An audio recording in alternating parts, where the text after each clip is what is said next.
silence them, and remind everybody that our meetings are televised every day on Channel 2 at 6 p.m., and you can also check us out on YouTube. With that, I'd like to go ahead and open the meeting. Okay, so the first item is the semi-annual report from the Leavenworth County Development Corporation, and we have Lisa Hack from LCDC here to give you the report. Lisa, how are you? Thank you. Thank you, Mayor Martin and commissioners. Well, thank you for having me tonight.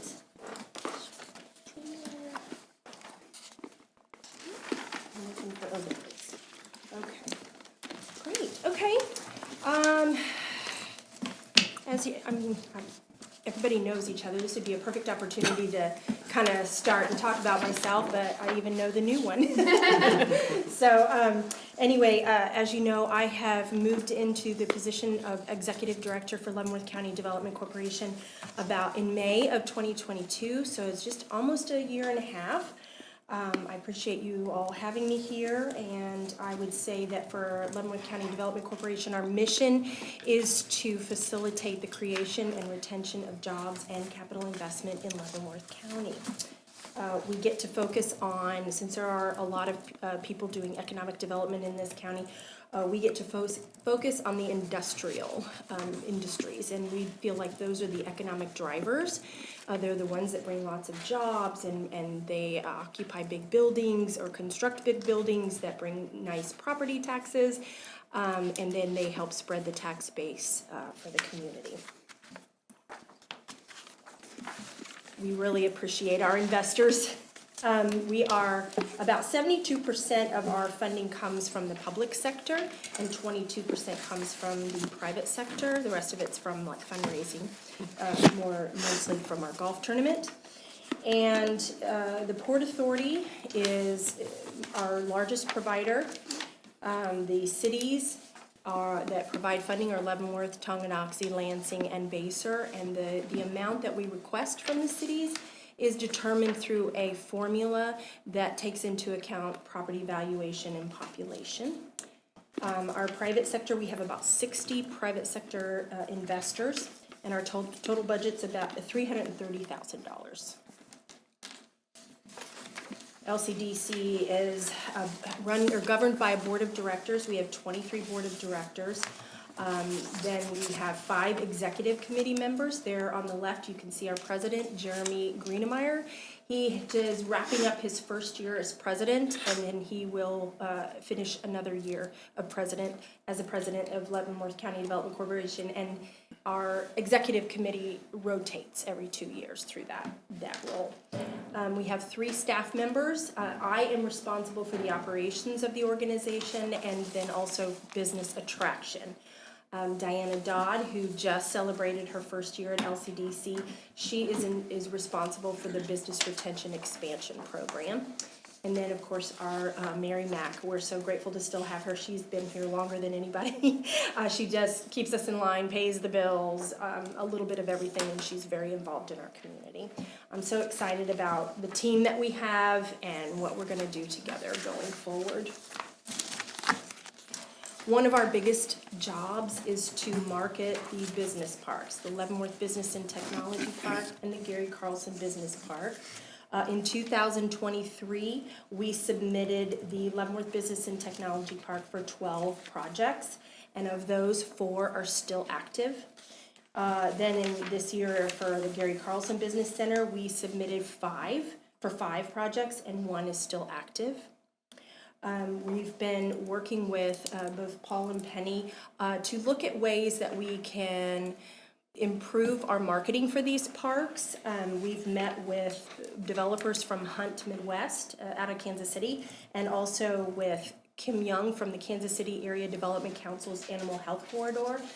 Through those discussions, we've come up with a couple of things that we could do going forward. One of them is to really get the message about our unique workforce. We have the military.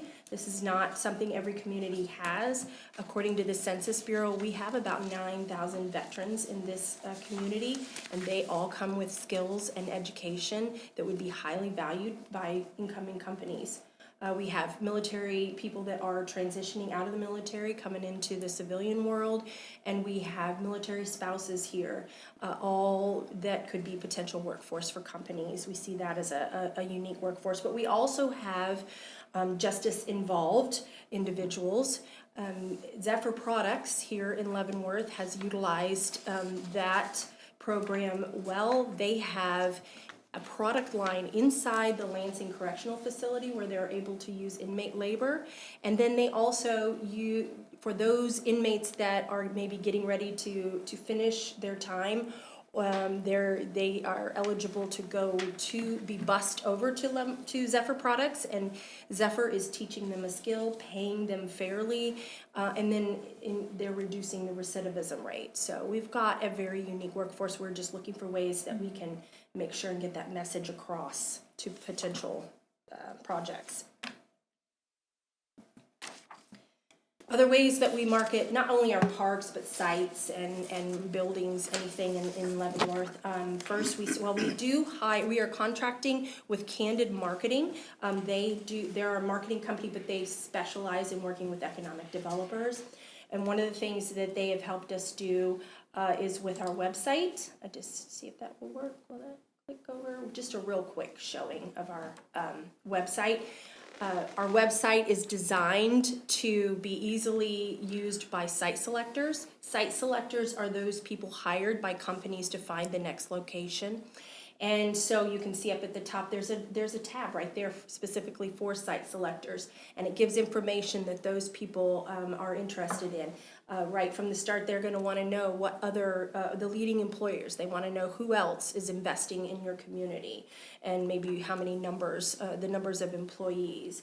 They'll want to know about leading industries, incentives, demographics, reports and studies. One of the studies that we found very helpful and we've been updating every couple of years is the labor shed study. So one of the just information that's really good when we respond to RFIs and we can provide solid data to them about our workforce. And one of the pieces of information I think is quite interesting is 67.9% of our residential workforce is leaving Leavenworth County every day for work. And while that may seem like a negative, it's actually an opportunity for incoming companies that can capture that workforce. So another way is through social media. In fact, earlier this year, we sought expert advice from Commissioner Pittman over there. She came and did a class with us, and we've really been working hard to increase our social media activity. Whether anybody likes social media or not, it is effective. It's an effective way to market. And so Diana's been really helping a lot with that. She has added Twitter and Instagram this year, along with our Facebook page and our LinkedIn page. Email blasts. These are what they sound like. Email blasts that we blast out every month. 4 of them are newsletters, but the others we rotate to be email blasts about the parks. So this year we have sent out twice the Leavenworth Business and Technology Park. These are emails that just kind of talk, they'll do a brochure and they actually has a clickable link to the drone video, has a few points about our labor and things like that, a picture, an aerial picture, and it talks about the Leavenworth Business and Technology Park. Like I said, we did send that out twice, and then the Gary Carlson Business Park once. And then, of course, it'll be time to rotate through those again soon. And that went out to over 300 developers and site selectors, both through the Kansas City regional area and nationwide. Mailers. It still does work to do hard copy, snail mail kind of material. When I was at a conference, one of the site selectors was doing a presentation, and they said that they really do try to read all of their emails. Unfortunately, they do get inundated with community marketing material. Sometimes that can get lost, sometimes they can get deleted, but sometimes if they get a hard copy of something, at the very least, they'll read it and look at it before they throw it in the recycling bin. So I took that and we made a postcard for the Leavenworth Business and Technology Park, and we sent that out in the last couple of months. Networking events. I attend a lot of networking events, especially in the Kansas City region. Organizations such as our partners, Kansas City Area Development Council, CREW, which is a commercial real estate, it's a professional group for women, Metro Wire Media. Those organizations put together networking events where they invite developers, industrial, commercial, retail, and that's our opportunity to get to develop relationships with those people. The key for these is, as I am learning, just keep going, keep going. The more you go, the more likely you build those relationships. And people want to do business with people that they already have, with which they already have a relationship. The picture here is a conference that I went to in Bentonville, Arkansas. Site selectors were did a bunch of presentations, and Kansas was well represented. If you look to the left of me, you see a couple of ladies from the Kansas Department of Commerce. To the right is someone from Shawnee Chamber, and then to the far right is Jill McCarthy from KCADC. Let's see, I think that's it. RFI responses. I mentioned that stands for a request for information, and I receive those for projects.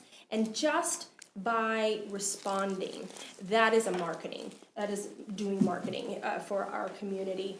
Even though they may not consider us for a particular project, it's at least raising awareness of our community and our parks, keeping us top of mind. Take a break. This is a chart that kind of shows you where these projects are coming from. In 2023, we've had 52 leads. And leads come through sometimes professional RFIs that come through to my email, or it could be a call from a realtor. It could be a company that directly calls me. So anytime we get somebody interested in our community or asking for a site or property, we call that a lead. Then it becomes a prospect once I identify a place, a property, and then begins to work on that response. So we've had 29 prospects in 23. We've had one site visit, and then we've had one location. That is DSM for Manish, who is locating in the Tonganoxie Business Park. They're a supplier to Hills, as well as others globally.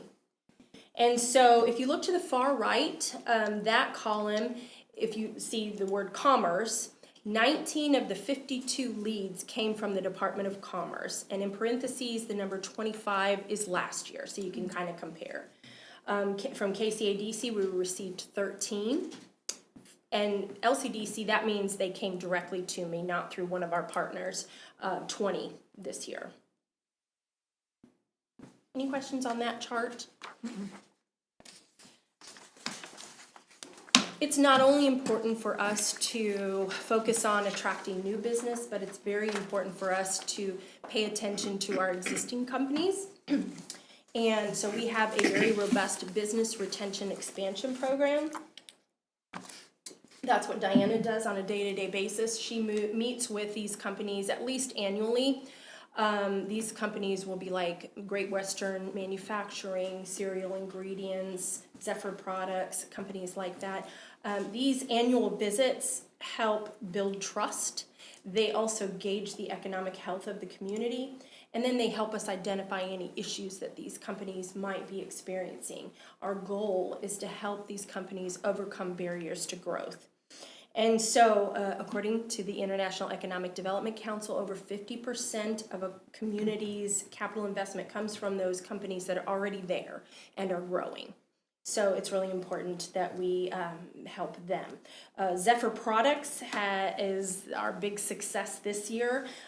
They did a pretty big project. They merged with their sister company, LPF Performance Coatings. They purchased 2 buildings that used to belong to Henke, and they are moving their Missouri operations here to Leavenworth, and then they're adding 45 new jobs, and that's a $9 million capital investment. That, I would say, they've expanded several times over the year. That $9 million is just this project. And we've been working with them before I got here on state programs and helped them, and they just keep investing back into their community. So we have put together a chart that shows the results from the BRE assistance that we've been providing. We've helped obtain funding and helped companies obtain funding and save money that equals $1.7 million. If you take all those numbers in that pie and add them together, it's about $1.7 million. And again, as I said, we do this because these companies are investing those savings and that funding that they obtain back into their companies. You'll see that predominantly the program that gets used is the HPIP, the High Performance Incentive Program. This program is a state program, and it is designed to incent those companies that are investing in the community, over $50,000 on a project, that they are paying above average wages to their people within their industry, and that are investing in their workforce through training. You'll see that obviously we've helped a lot of companies with HPIP, but that's the program that a lot of them are eligible for. Other programs that we have helped with are the Promoting Employment Across Kansas, PEAK, Grow Leavenworth County's gap funding loan programs, another state program, the Kansas Industrial Training and Retraining Grants, and then we have some small micro grants at LCDC. Any questions on that chart? One more chart. This is our LCDC 3-year impact. I would just like to show, well, at the top you can see anything we've helped facilitate. We've totaled that to 302 jobs. That's 264 new ones and 38 over the last 3 years, that is. The next line is the number of grants, loans, tax savings, all that number that we've helped assist companies save or obtain adds up to about $2.8 million. Then the next line are the two BRE capital investment and new capital investment totaling $537.4 million in the last 3 years. We've been working really hard this last year to make sure that these numbers are correct, that we have documentation. So, let me know if you have any questions on that. Yeah, I do. Yeah. Oh. 21, 22, 23, total capital investment. Well, new capital investment. What happened in 21 that it was so high? 461 million. Hills. Hills, that's it. Okay, got it. Thank you. That makes sense to ask that question. Okay, is that it? Yes, thank you. Okay. All right, and then we have our events. This upcoming year, we have our annual meeting coming up in January. We hope some of you will be able to come. This is January 19th, 11:30 to 1 at the Riverfront Community Center. Our keynote speaker will be Kyle Vena, Vice President of, did I write that? Yeah, I thought I did. Anyway, Vice President of Anyway, he's overseeing the project, the American Royal project that's being developed. And so that's going to have some impact on our community, and I think that's really important. So I hope that you guys he's really excited to be there. I'm just so grateful that we were able to get him. And in fact, his wife is from our county. She's from Lansing, so that would be really interesting. Our golf tournament, quarterly in-person board meetings. This is new as of last year.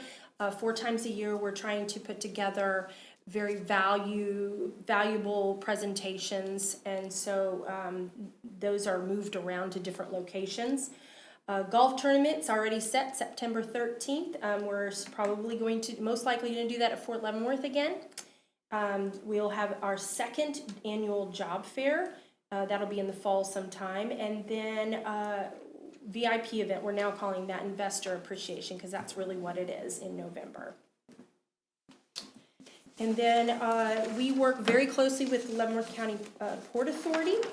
The County Port Authority has a board of 7 that are appointed and represent the 4 cities and the county. They're all volunteers. LCDC does their staff work. One of the most important initiatives that they're doing right now is the Industrial Site Visioning Committee or Site Land Search Committee.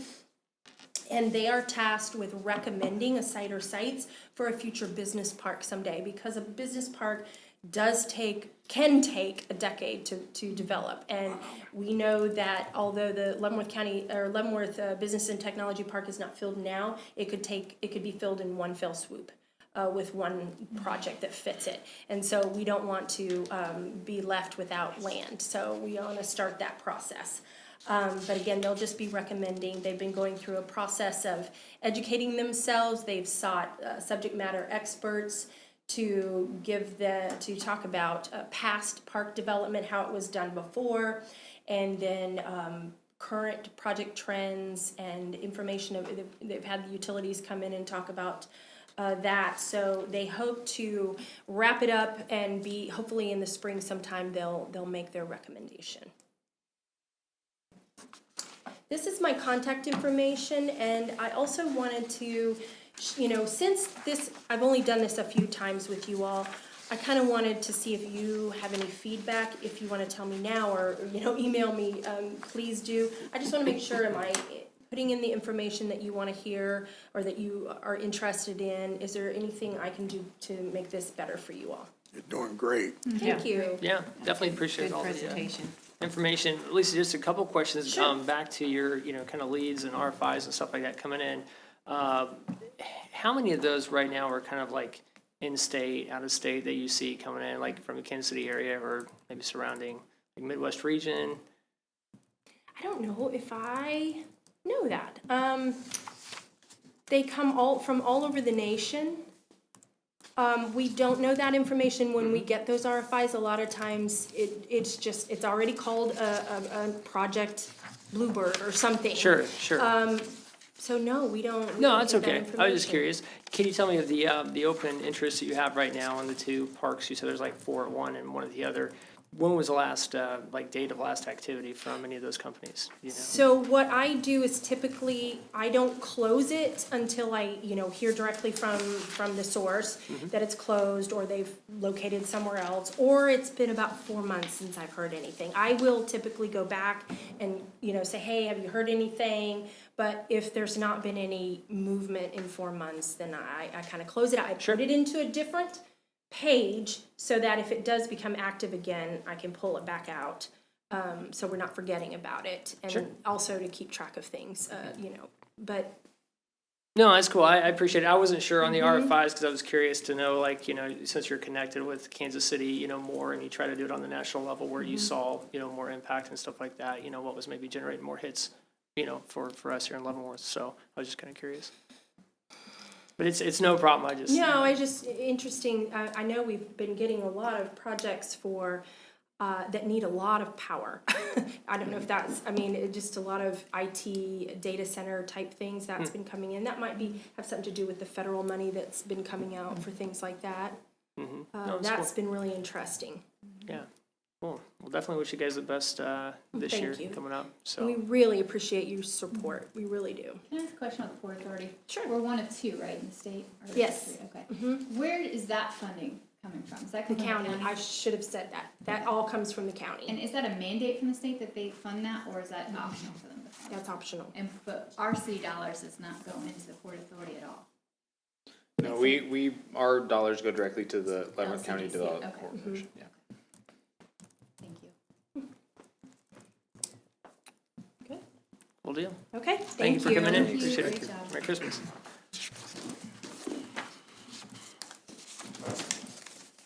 All right, state legislative agenda for 2024.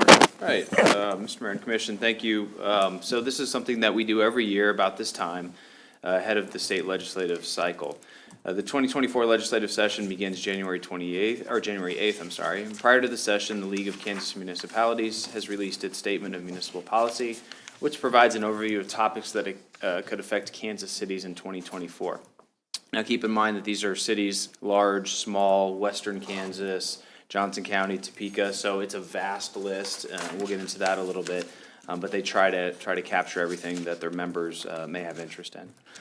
I think the most important thing, though, over my time and people, if you've worked with the state legislator, is you just don't know what's going to become a big issue in the session until the session starts. So I want to, up front, before we get into individuals' issues, that my job is the best I can is to monitor bills and issues that move forward in the House and the Senate, bring those bills that have a positive or negative effect on the city to the city commission for opposition or support. Specifically, things that deal with the operations of the city is what I really focus on.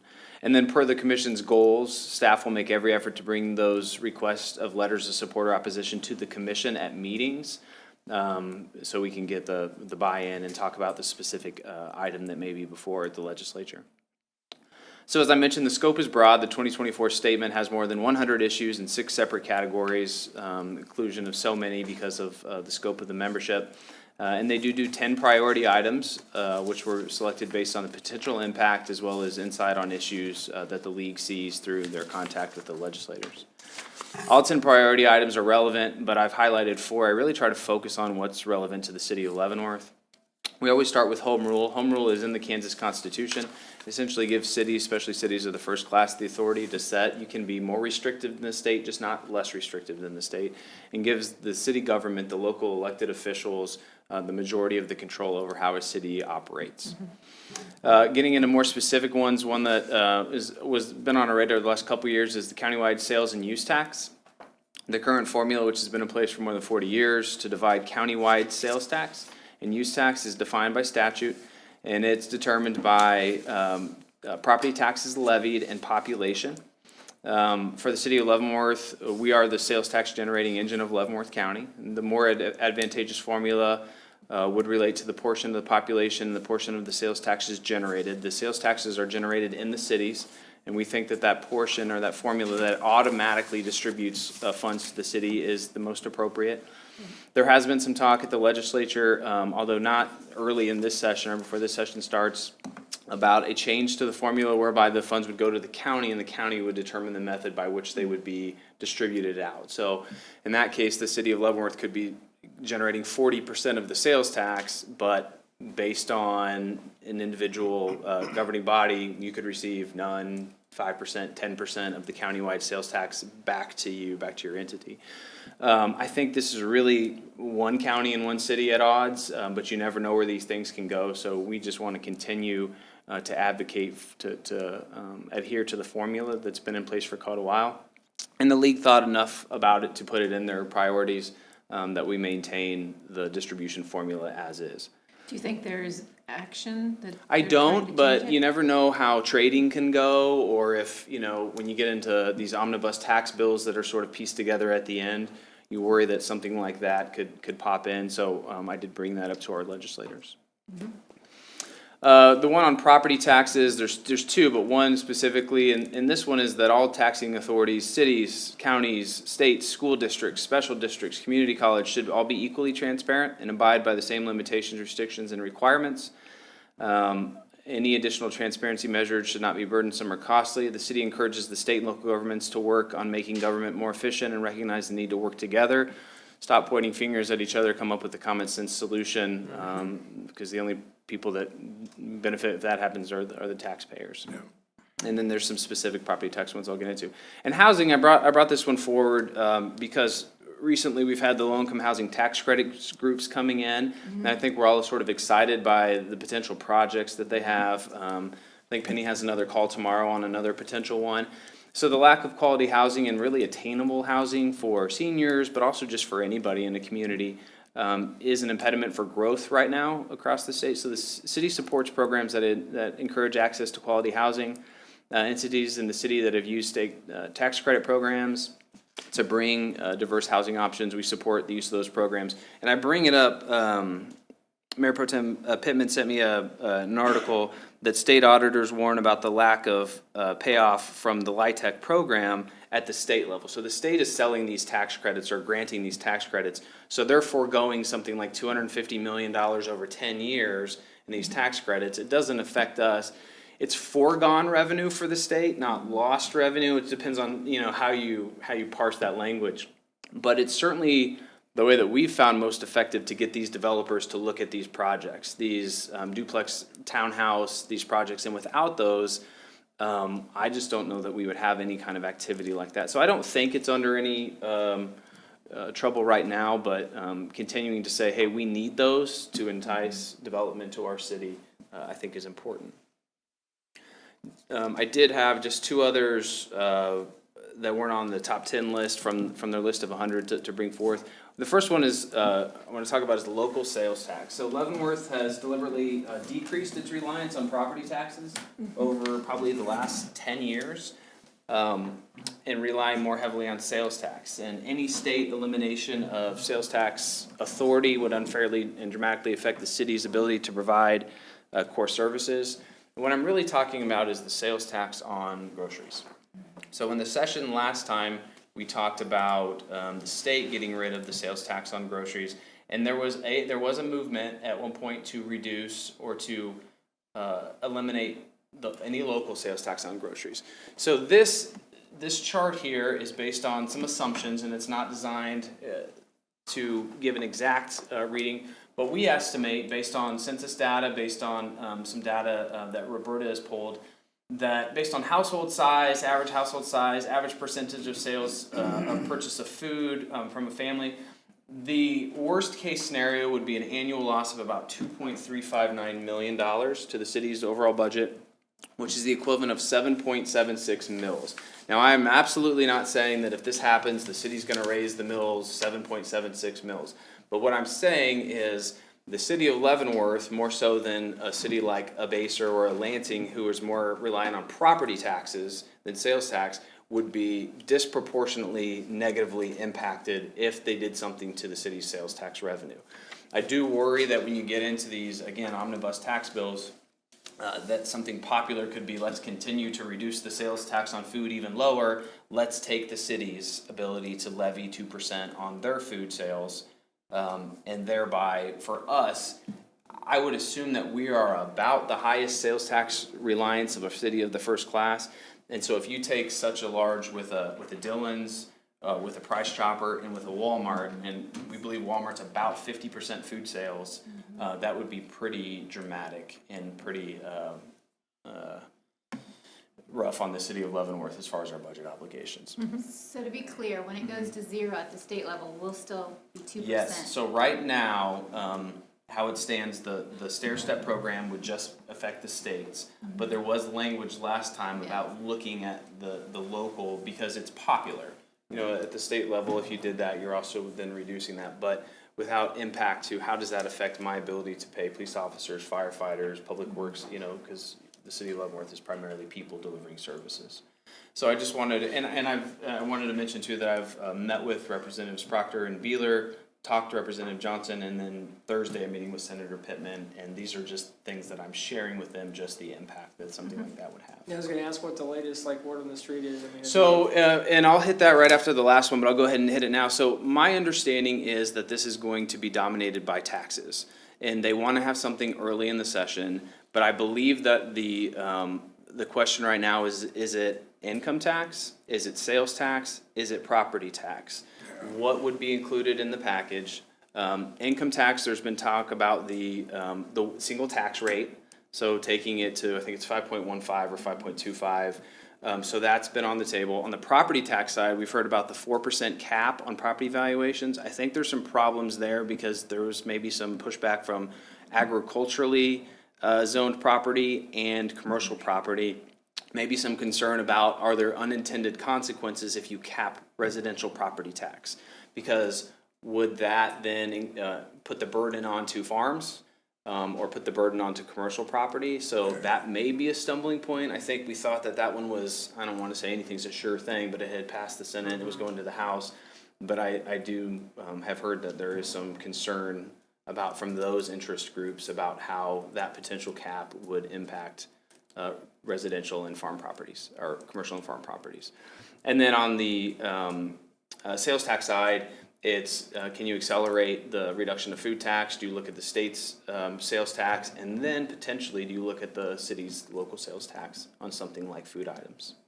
So my message is, please at least get the information from us to make an informed vote. At the end of the day, a legislator is going to vote how they vote, but I would like them to have all the information they need from us, how it impacts our ability to serve their constituents, because they all represent the city of Leavenworth.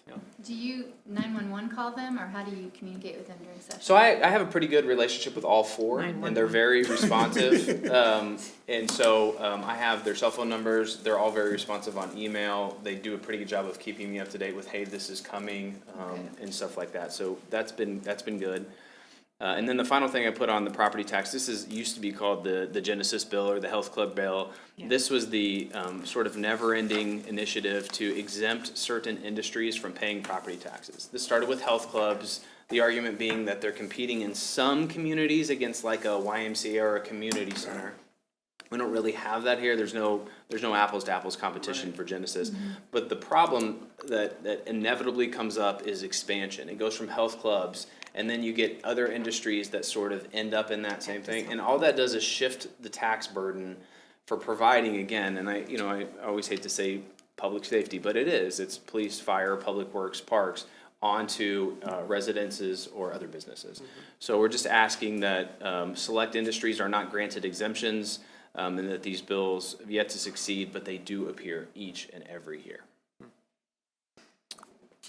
So there are endless numbers of other legislative items. Again, I really try to focus on what's going to affect the city of Leavenworth in a given year. I mean, you don't know what's going to come up till it comes up. And the only other thing I mentioned to the legislators I've spoken to is the continued full funding of KDOT. We've benefited from a lot of cost share in grants through KDOT, and that comes from full KDOT funding. And so anything that the state does, and we don't have any indication that won't happen, but how important that is for a city of our size to be able to leverage local dollars by getting those 80-20 or 90-10 KDOT grants. I know she didn't put LVATR on there. I was just gonna say. Yeah, so LAVTR is in the state's municipal policy. What I've heard is either fund it or kill it, right, is kind of what I think even the legislatures are saying. Paying into it, though. If they should just end the program or end the state's sort of item that they exempt themselves out of every year and just end it, or go ahead and fund it. It's how much energy and effort do you want to put into that when, there's other stuff that I think ends up being more immediate. But I mean, it's important, and I know Still it's a lot of money, in the though. liens, and it How can much be do a we lot pay of into money. it?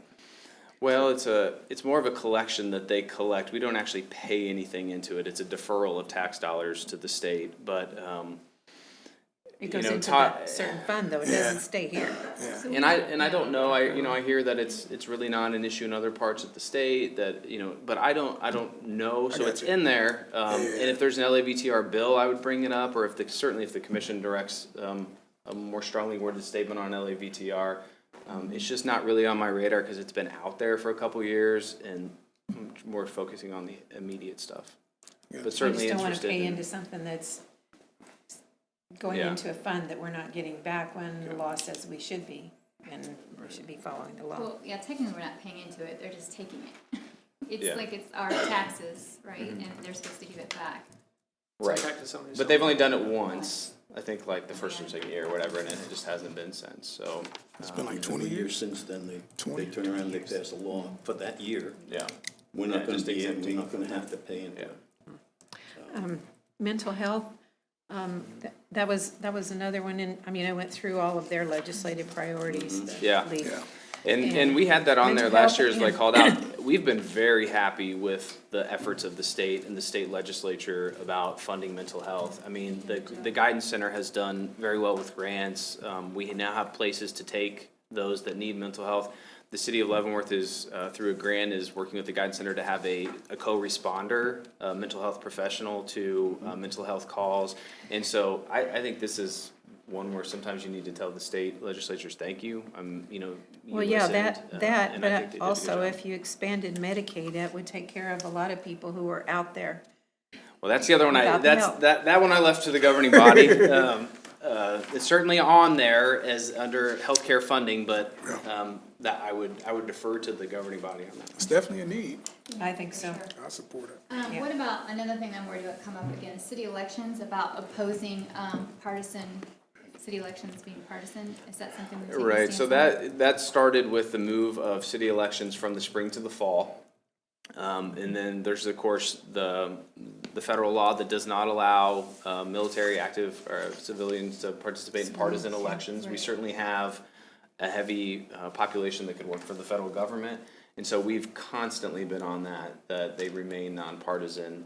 I haven't heard anything about that one on this session, but you never know. Okay. Certainly one we'll keep a Well, I watch didn't, on. yeah, I didn't hear about We want that. the largest candidate pool possible. And Right. by doing that, all you're doing, whether you believe in partisan or not, for us, the reality is you're just limiting your Really, your yeah. pool of candidates. Right. We've got a lot of good candidates that, over the years, that have been on our boards and been on our school boards and our city commission that work for the government, so, and are very qualified, so we don't want to leave them out.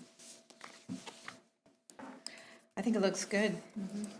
So I'll just keep you informed as the session starts, as well as I could. And again, we do have my office has a really good relationship with our 4 legislators, and they do a good job of keeping me informed. Cool. Yeah, appreciate it, man. Appreciate that. Next, we've got the reviewing of the food truck ordinance. All right, so be Penny Holler, the Assistant City Manager. Yep, sorry. I can get it for you from the back.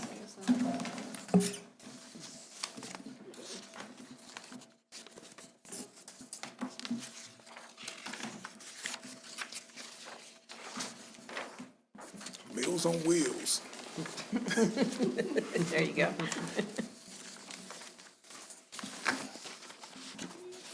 We used to call it something different. I will say I've never been made more hungry besides doing research for this presentation. So you're welcome to join me tonight in that. All right, Mayor and Commissioners. The purpose of today's presentation is to provide an overview on current city food truck regulations and practices. Since this is the first time this item is being brought to the commission, it's an information session and no action is being requested tonight. Food trucks are not a new concept, although they've been growing in popularity with revitalizing downtowns and especially since the pandemic with outdoor dining. Most cities have been or are reviewing their regulations. Some of this was prompted by the 2018 International Fire Code, which added requirements for food trucks. If they produce grease-laden fumes, an inspection is required. And the National Fire Prevention Association has also issued safety guidance about food truck parking in proximity to buildings. So there have been some safety considerations and other considerations that have prompted cities to look at the regulations.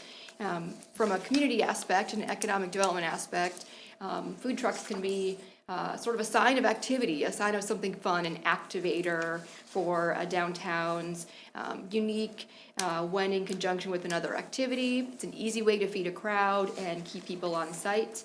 It also provides a lower cost way for entrepreneurs to enter the restaurant market without having to make the upfront investment in a brick and mortar establishment, although sometimes they do become brick and mortar establishments later on. So in Leavenworth, we have city ordinances that apply. They fall under ordinances for mobile food vendors. So it's food trucks are included. It would also be food carts. Those are really less common nowadays, but this ordinance would encompass them as well. So the ordinance is in your packet. It's chapter 22 of the city code.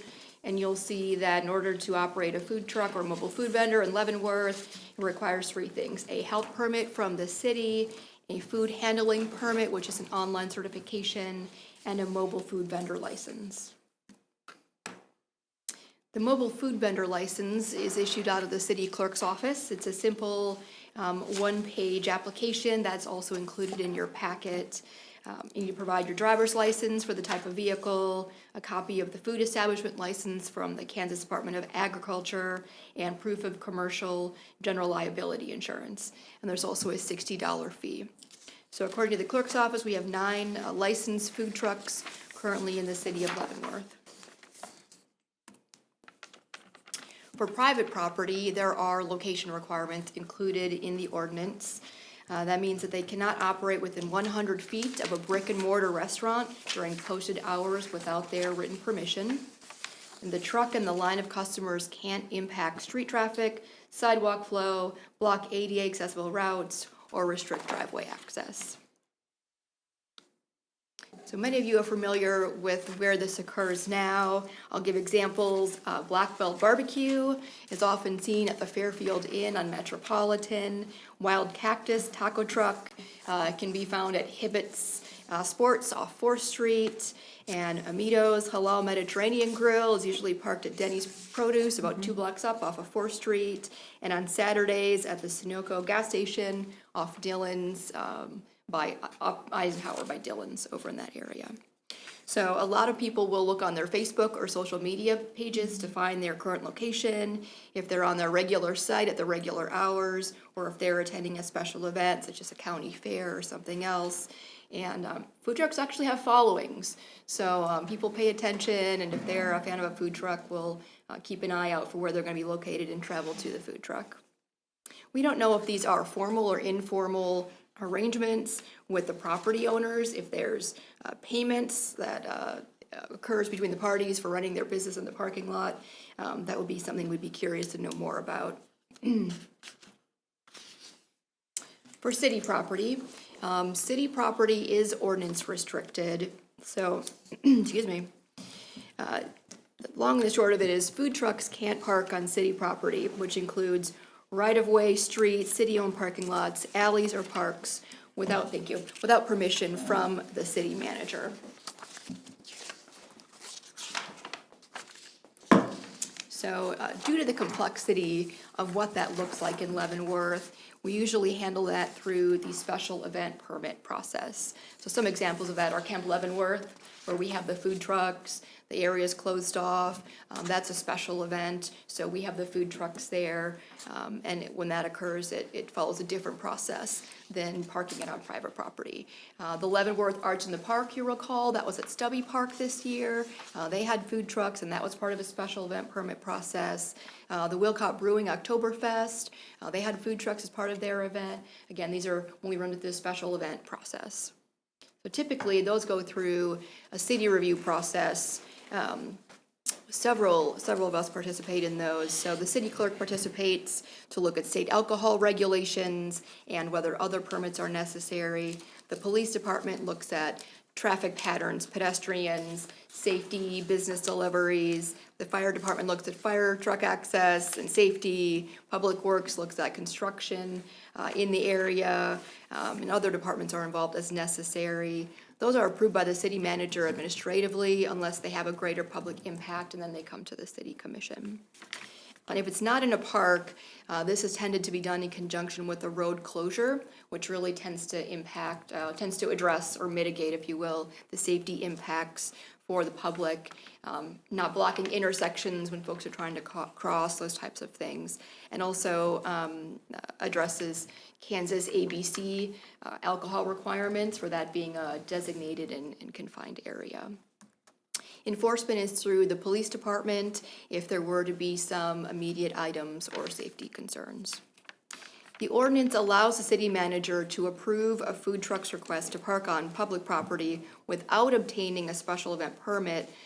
That authority is likely useful for something temporary. So in some ways, the challenge in Leavenworth is there'd be a lot of options that would come with that. So it may not be especially helpful to, excuse me, I'll skip where I was. The challenge in Leavenworth is we have a large downtown. We have 28 blocks, which is a wonderful asset for economic development, but can be a challenge due to size. It means there are a lot of locations that potentially one could park a food truck with different impacts at each location.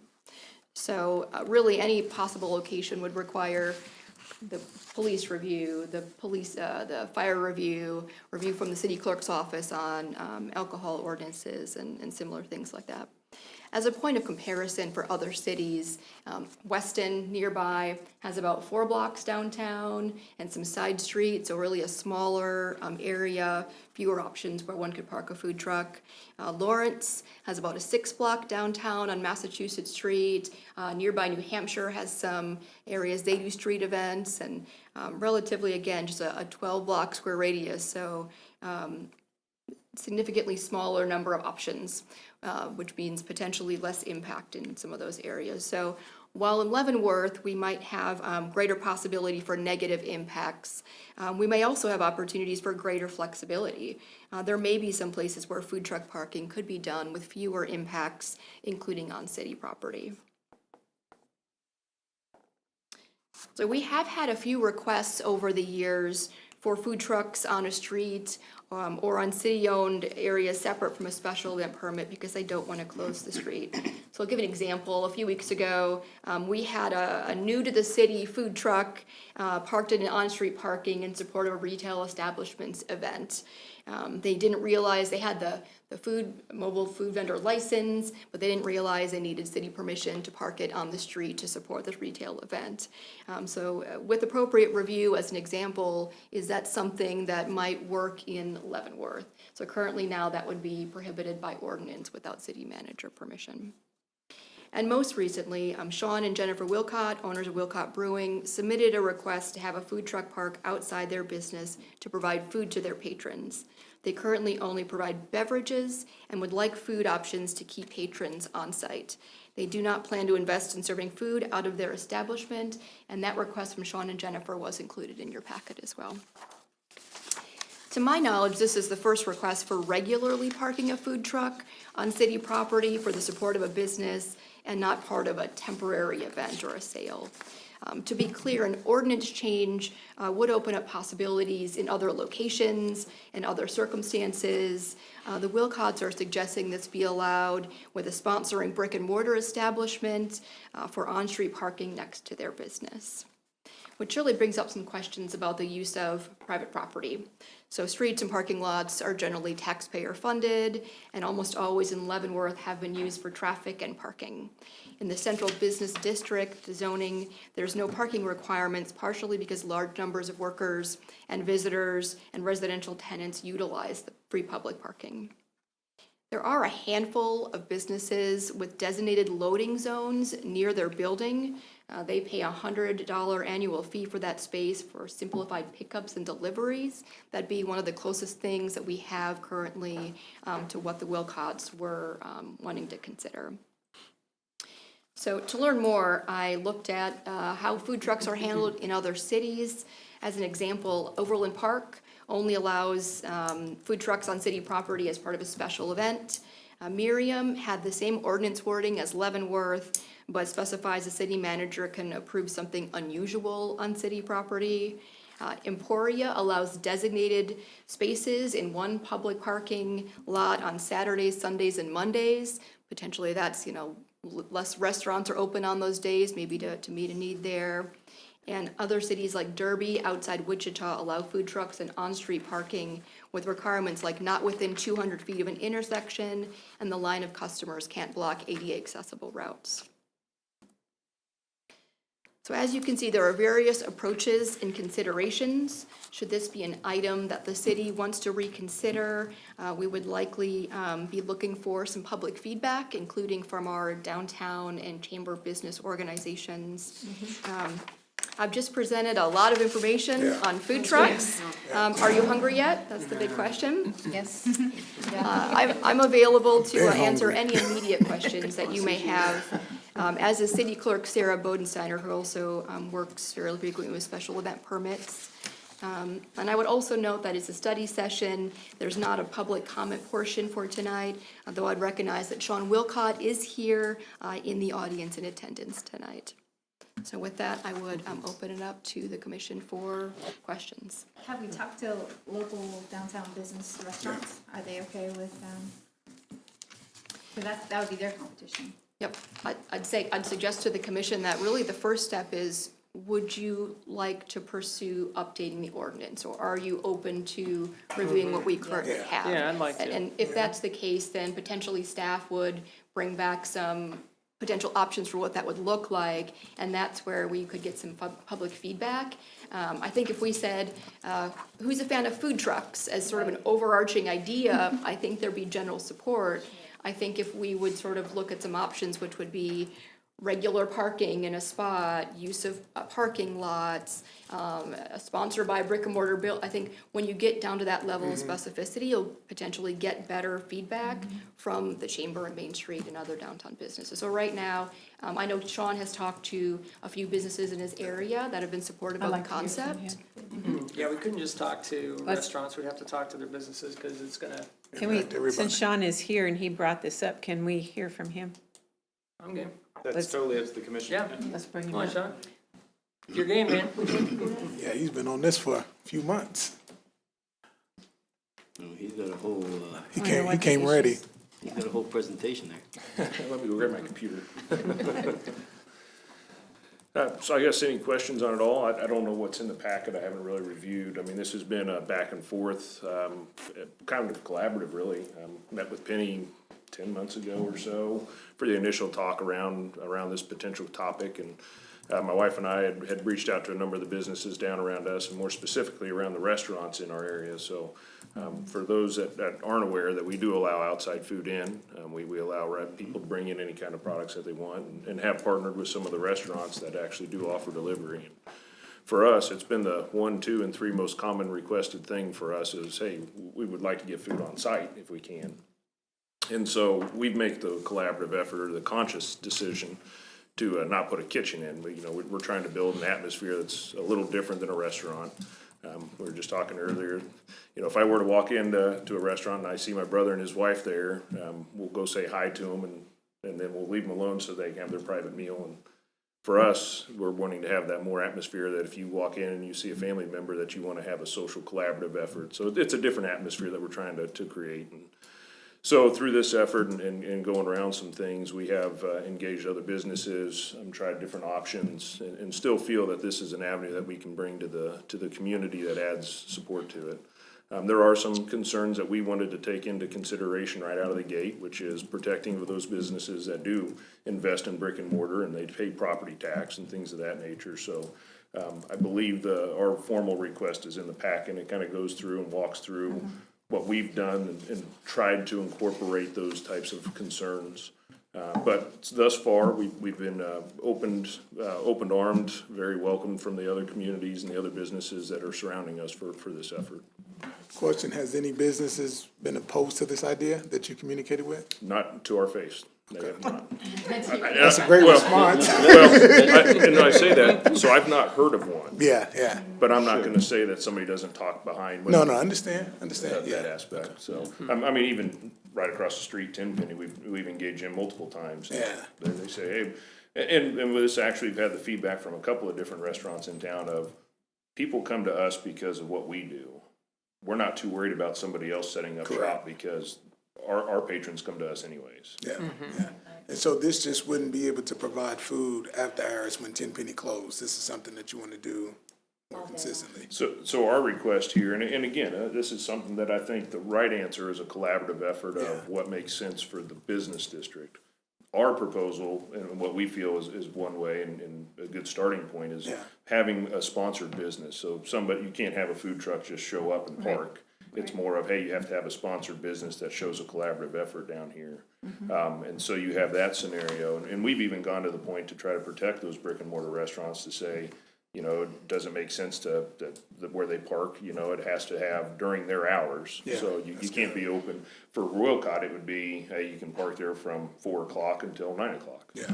So you wouldn't be able to park there during lunch, because it's a partnered, sponsored business versus just a show up and park type of thing. That's good. That's a good idea. So I think there's a difference here between the city parking lot and a private parking lot. Absolutely, like so the truck private that private parked parking behind- lot, there's a few restrictions, but they can do it. They're, like Penny mentioned, you can't be within 100 feet of a bricks and mortar, stuff like that, but that just is up to the business. These are lots funded by taxpayers and businesses. And Right, so I got the it. restriction has been, you can't use city-funded infrastructure to fund your business. And that's the theory behind not putting them in city lots. So those are for parking, their parking lots, to serve the businesses. So businesses have places for their patrons to park. If you had 7 food trucks in a lot across from somebody, they're gonna say, I invested in this business, my patrons have nowhere to park. Yeah, that makes sense. So I A think, parking lot like the one over in the old Leavenworth Plaza, that's a privately owned parking lot, isn't it?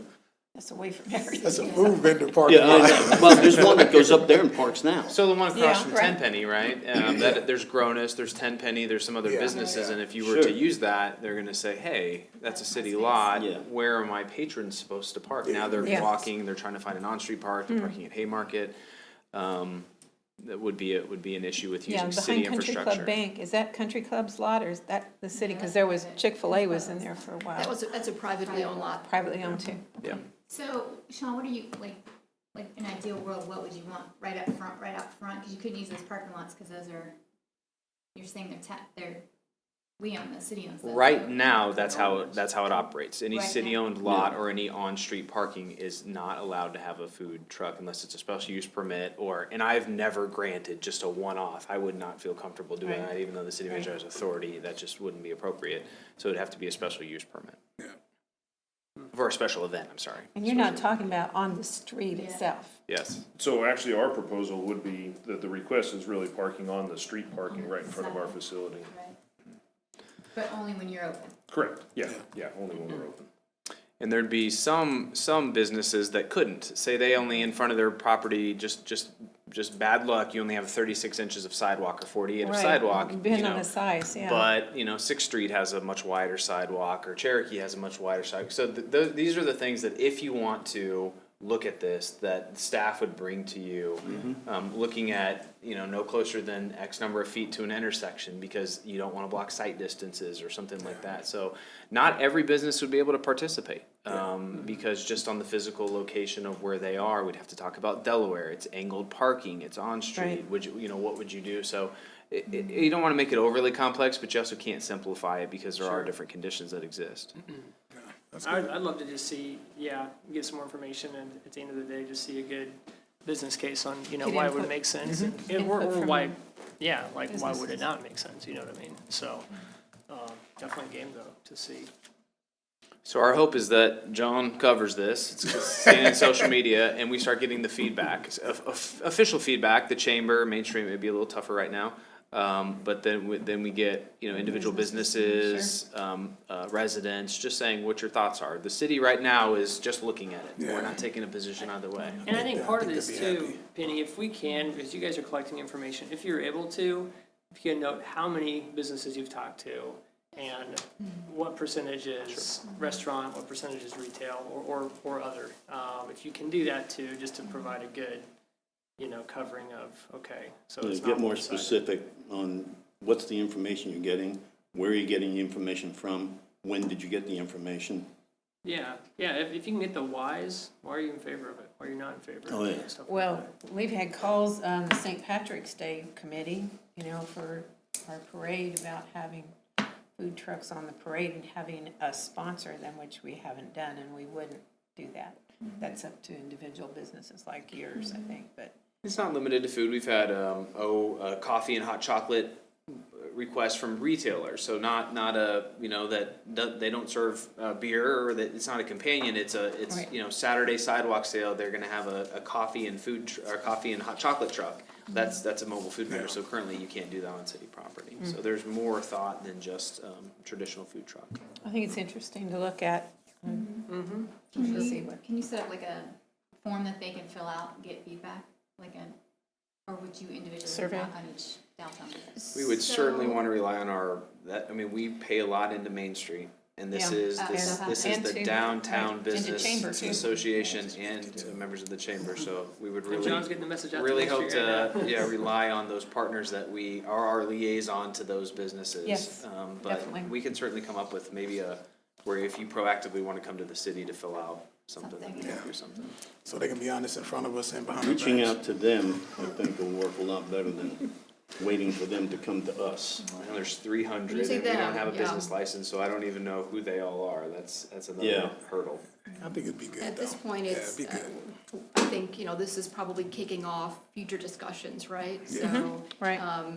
this consensus I'm hearing is, Yes. yes, Get more open to information. reviewing. It's one of those, at what frequency, are there locations, what are some of the considerations? So,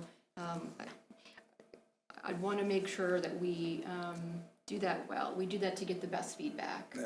Right, so right now it's sort of, yes, city is looking at this, we'll get initial feedback, and I think as we have a future discussion with maybe some more specifics or some options, then we're likely to get even better, more granular feedback about by type Sure. and things. Actually, we can reach out and word's gonna spread. Sure. And folks can come to us also. Yeah. So you don't make it just, it's gotta be this way or it's gotta be that way.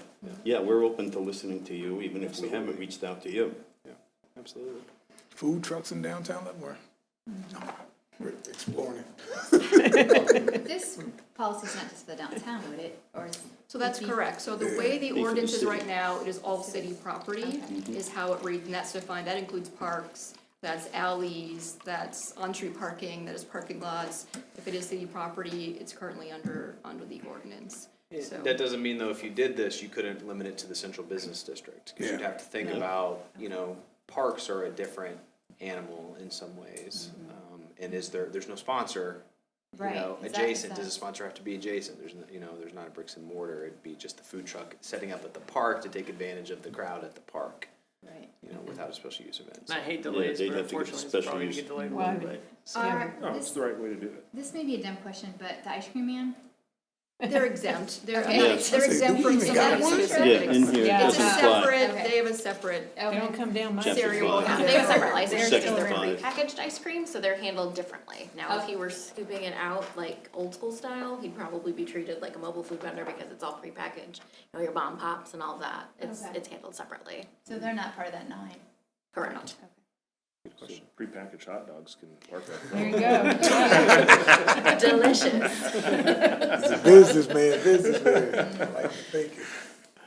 All right, so we'll keep looking and Yeah, we'll thank you. bring some more Appreciate information back to you. Thank you. Yeah, great discussion. Thanks, Sean. Thank you. Thank you, sir. Thank you, Penny. Okay, moving on to the 4th Street Downtown Project Update. Mr. Mayor and Commission, I apologize for having to add this. The bid opening was last Wednesday, and KDOT has to have some information from the city by January 4th, so this item had to come before you tonight. As you know, we've been talking about the reconstruction of 4th Street through the downtown Choctaw to Seneca for quite a while. Initially, the city got a $1 million grant to just do mill and overlay on a 2-block section from Choctaw, just 2 blocks north. We wanted to expand that through the downtown, so the city commission at that point said, okay, the city's willing to put in up to $2.5 million. As we started to look into that, we started to look at some of the infrastructure, we started to look at some of the streetscape improvements, and we ended up at a project that was that the engineer's estimate was $5.2 million. That's $1 million of city funding, or $1 million of state funding, and $4.2 million of city funding. That $4.2 million of city funding is set aside. Those were federal funds exchange dollars over multiple years, capital projects funds, so that is set aside. We hoped that when the bid was opened, and again, this is a KDOT project, KDOT puts this out to bid, it's a KDOT process, that we would get a large number of bidders and that the bids would maybe come in at or below engineer's estimate, and it was actually the opposite. So Wednesday when the bids opened, the low bid, once you factor in construction inspection and the contingency, which would be required on a project of this complexity with the depth, you're looking at a project more in the range of $7.5 million. So what does that mean? That takes the city's portion from $4.2 million to needing to add about $2.5 million more. And for some context, $2 million is what we spend citywide on pavement each year. So total city investment of $6.5 million is more than 3 years of citywide pavement. So before I get into our options and some good news, the question is, what happened? Why is it so high over the engineer's estimate? So we were lucky enough to be able to speak to most of the bidders. It was largely the uncertainty. The infrastructure is extremely old. They were worried about liability. They were worried about the neighboring business owners. They built in stuff that we didn't anticipate, like vibration testing, so that they could sort of cover their bases before the project started. It's not a fun project. At the end of the day, there's also issues with having to keep lanes of traffic open, it being a state highway, it being a truck route. We had a somewhat tight traffic schedule or construction schedule, even though March to November seems like forever. For the amount of work they had to do, that was a pretty accelerated schedule. So all that came into the bid coming in over budget. So now what do we do? My conversations with Brian, and today we met with the principal of the engineering firm, and we believe the city still has $4.2 million. That's $1 million a block. Certainly we can get darn near the same project. There's some cost savings removing it from a KDOT project. KDOT has inspection requirements, they have lane closure requirements, they have publication requirements, they have other requirements that we may not have. We would forego the $1 million, but in speaking with them today, we believe we can get nearly the same project for within the city's budgeted funds right now without adding any additional city funds. So that means the roadway improvements, the intersection improvements, the humps, the sidewalks, the ADA, the curbs, the decorative dividers between the curb line and the sidewalks, new signal poles. Essentially, the project's identical. So what are we missing?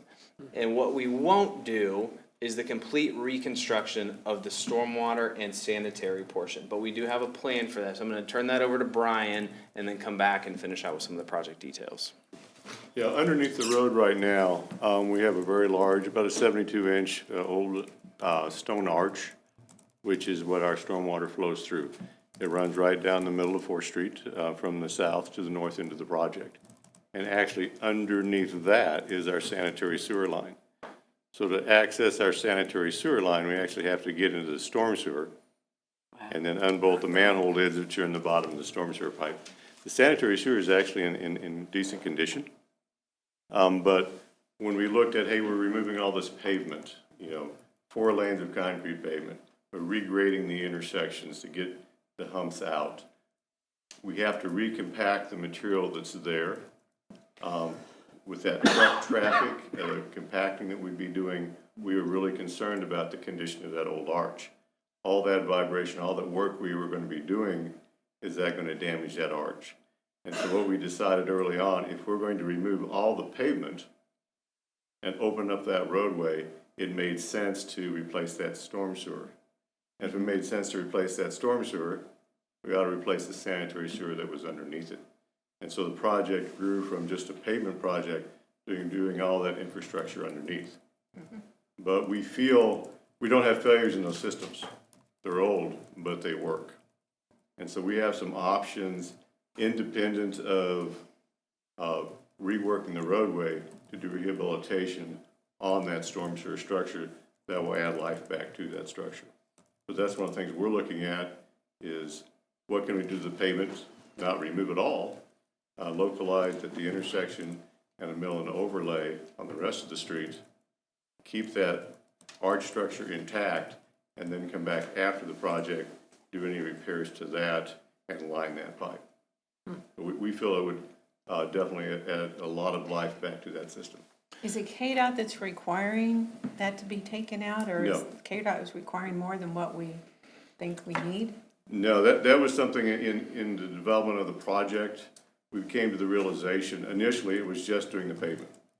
We're going to remove the concrete pavement that's there and put in a new road. But in doing that, the risk to that infrastructure below was significant. So like, while we're doing this, it makes sense if we're going to remove the entire roadway, building face to building face, let's improve that infrastructure underneath. And when we thought we could get that for 5.2, that's when we worked with the commission. Hey, we're asking for more, but that undoubtedly is the right thing to do in the long run. But when we got to where we got with the funding how it is, then we thought, are there other options that safeguards the public infrastructure, that makes the improvements that are needed to 4th Street, including all of the streetscaping and those kind of things for the funding that the city already has. At some point in the future, whether it's 25 years down the road, that stone arch is going to have to be replaced. That's what I was gonna ask you, how long? Right, how so long we will the talked, period be? yeah, we Does talked it with last? the principal and we talked with Brian. We're gonna still be able to do the storm inlets, raise the bottoms, change all that, improve those. And then there's a couple different methods, and one that we've focused on a little bit. I'll turn that Yeah, over to and we Brian. used to have a lot of communities use it. I used it when I was in Topeka. It's called spin casting cement. And basically that comes in with specialized equipment. It's a cement mix that you actually spin on the inside of those structures. It actually adds structure back to it. And it's called spin cast. That's something that we did to a 72-inch pipe in Topeka with great success. So it's something we can do. It adds life to the structure. Does it get us 25 years? Does it give it 40 years? It's hard to tell. How old is that arch? 100 years, Yeah. 125 Is it in years the old. beginning? Yeah, It's like those old stone arches you've seen yeah, over yeah. the, you know. And you elsewhere- can't always do elsewhere in the that. city. If the pipe's too small, you can't do that, because then you start getting into capacity issues, and that is the central vein of stormwater throughout the downtown. But it being a 72-inch, you have quite a bit of room to play with to be able to do that spin cast concrete. What's the good news? The good news, the good news is, there's a couple, and it's a good question. So the good news is, we can absolutely do this in 2024. It is a quicker process without KDOT involved. We have the design team that did this, the survey work's done, the utility work is done. All the pieces of this are in the design and the construction stuff that we've already paid. There will be a cost to them redesigning a bit of the project, of the design engineers. It's gonna be a more attractive project to contractors, and we know that. So we talked to some who didn't bid, and they said it was just such a complex, deep, and there's enough work out there right now that they don't have to have these projects. So, and we've given the design engineer the city's number. We won't have to, we looked at taking some funds from economic development, stormwater, sanitary, sidewalks, curbs, and piecing together the additional city funds, but at what cost? At what cost of deferred maintenance or anything like that? So, we would probably have a revised design back to you, be able to bid this pretty quick and start the work in the summer. The project span is also shorter because you're not digging 14 feet down into the ground.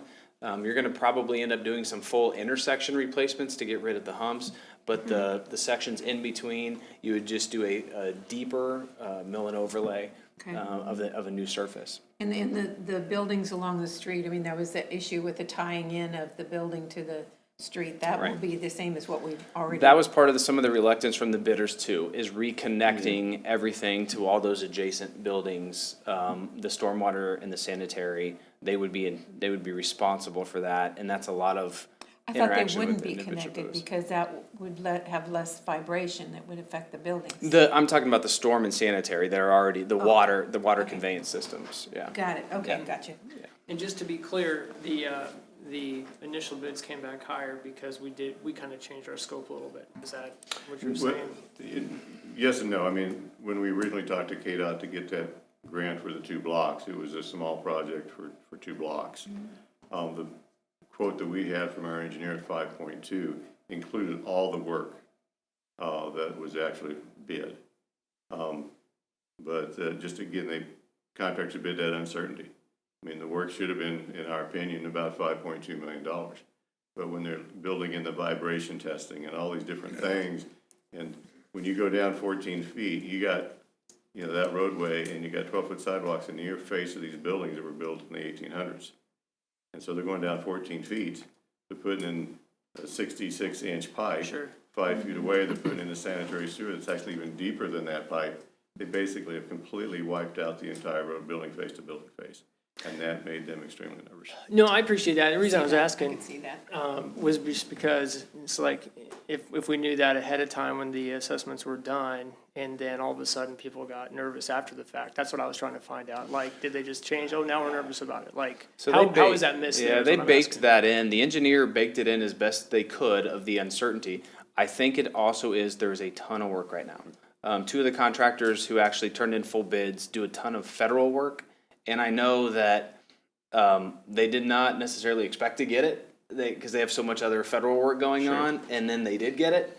And so I think there is so much infrastructure money out there right now that is easier work, that worked against us a little bit. Gotcha. Because we were pretty confident with that 5.2 number with some conservative estimates built in. Well, you hit the mark a lot, that's why I was curious, yeah. In that storm sewer pipe, those costs for those things, I mean, our engineer actually contacted several contractors and said, we want to put in a 66-inch pipe and these are the conditions. What kind of cost per foot are you going to have? And so those are the numbers they put in their engineer's estimate. And so we felt pretty confident when we were getting numbers from, contractors, hey, these are the prices. We felt pretty good about the numbers. But Sure. at the end, it Yeah. didn't work out Okay. that way. No, I'm just curious. I appreciate that because it's just like, Yeah. that irks me, Yeah. honestly, because like, okay, well, because that could go on and on. other Yeah, projects, and too. nobody wants that to happen, because then all that work that's gone into this, Sure, you know, yeah. and so, so basically what we need from the commission is, that's the staff's plan, would be essentially the project as outlined, but we do have to let KDOT know. So if we do this, I just want to make it clear that the 1 million from KDOT goes away. Yeah. That was part of that, and it's Ding for timed that? out. No, absolutely not at all. They'll just reprogram it. The city has existing funds now for the entirety of the project. We're not asking the city commission to commit any more dollars than you've already committed to this point. And then the project would go forward as we've explained tonight. Sounds Yeah. good to me. Yeah, I'm good. Yeah, Good with it. appreciate the plan. Contractors were worried about accepting what's it called? The liability. Responsibility, but the liability of doing damage to the foundations of buildings. Under this, is that gonna go away, the worry about that? We would not be excavating the roadway. Yeah. Okay, so we're not worried about the city accepting that responsibility? I think there's inherent risk in That any liability. project in the downtown. Yeah, Yeah, and it's just incumbent upon us to work with the contractor, we're insured, they're insured, and take those conditions into consideration. We got an old town. You never know what's gonna happen. I know. That's why I'm wondering who's gonna accept the liability. Well, it all depends. Cool. So bottom line, everybody's gonna see pretty much the same result. It's gonna look a little bit different underneath, but no extra cost. Right. Except for additional. But it'll still work underneath. Absolutely work So- underneath. I don't want the message to be that we're not gonna do anything. It's absolutely gonna be, they call it rehab in place. So you'll be able to access it and do those methods, and work in 2024. Still I'm hard. talking about anywhere from Yeah. 25. Just the Get way it done. Yeah, but it's a smaller window, so Hard to if tell. it starts I'll in be May or dead by June, then, it'll still be done at the same time. But yeah, the goal is to get it started as fast as Still meet the possible. deadline. Yeah, so. Thanks, Brian. That's Yeah, great. thanks for going back to the Thank you, drawing sir. board and figuring it out. Yeah. Thank you. Cool deal.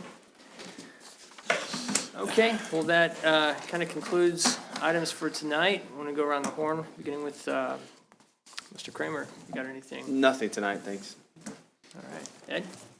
Everybody have a safe, joyous holiday season. Have a merry, merry Christmas and a great New Year. We won't be here next week. Merry Christmas. We wish. Thank you. Pittman? Just want to thank Paul. I think I've been sending him probably 2-3 questions a day. I learned today that the city actually has a boat dock. I didn't know that, so. Yes.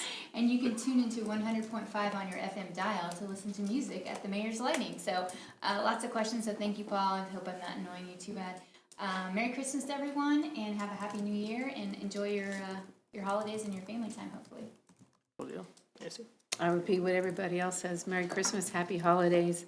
I think a lot of our international officers will be traveling, and wish them the happiest of holidays and New Year as well. Cool deal. God bless. Merry Christmas. Happy New Year's and joy to the world. Now, God bless y'all. Y'all have a good one. Peace on earth. I did just have one question, Paul, maybe if we could add it to another study session. And he made a reference to the business license and things like that. We kind of talked about that. We really don't have any system in place right now to manage everything we have in place with all of our local businesses. And so if maybe something could be put together at a later meeting on that, I don't know if it's possible, if we could use any of the transient guest tax monies to fund anything there. If there were enough benefits or something like that. So We just. can certainly put together what it looks like, and it's not, again, that you make a really good point. They're sortable, so you could send it to all the restaurants in town, all the businesses with the downtown address, all the business, we just don't have any of that data right now. We can't reach out to specific businesses. It is pretty unique not to have a business license for a city, because you have no way to get in touch directly with your businesses, and by sector, by size. We don't have data to give. There's a lot of, Yeah, the the data the benefits, data yeah. piece is huge. Realtors wanna know, housing developers wanna know, and we just don't have Why don't we have that them? data. It's just traditionally not been something, that the city has wanted. It's sometimes looked at as another license or another permit, sort of a government Another type fee. thing, but. Another fee. Yeah, But there is But a if ton there's of a way- value in it. Yeah, if there's a way, that's what I was saying, if we Yeah. can use money from somewhere else or something like that, possibly transient gas, I don't know, but, I think it would give us a lot of information too, Yep. Oh, sure, If yeah. we're recruiting businesses, do we want to recruit a business that's just like 5 other businesses, to our town? We can speak, when Lisa was here earlier, we could definitely speak to the workforce that's here really I well, know Main Street, that's a big thing for them is recruiting businesses. That's- When I was there, it was what I spent about 75% of my time on, but we had, we made lists of businesses downtown, not really of the whole city, so that would be good to have. Absolutely. Appreciate it, everybody. Thanks for coming tonight. Wish you all a very Merry Christmas and Happy New Year, and we will see you in 2024. And with that, motion to adjourn? So moved. Don't need it. All right. Oh, Forgot. oh, oh. joy to the world. Shoot your eye out, kid.